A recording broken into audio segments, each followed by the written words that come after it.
అయితే తన జీవితంలో భయం కలిగి ఉండగలుగుతారో ఈరోజు మనం చూడగలుగుతున్న అనేక మందిని కూడాను ఇవాళ కుటుంబాలు ఇచ్చినవైపోతే కేవలము ఇదే, భయం లేదు, విధేయత లేదు, లోబడితే అర్థం లేదు.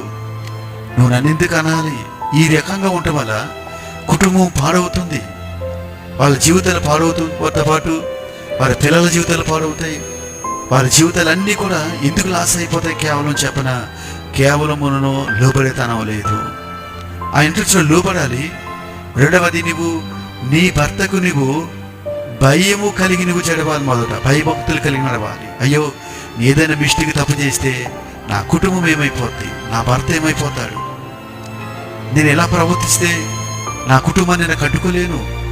భర్త కష్టపడి వస్తాడు, అతనికి ఒకటే ఒక బాధ్యత, సంపాదించాలి, పిల్లలకు ఒక మంచి లైఫ్ ఇవ్వాలి, నా భార్యకి ఒక మంచి ఫుడ్ పెట్టాలి, పిల్లలకు మంచి లైఫ్ ఇవ్వాలని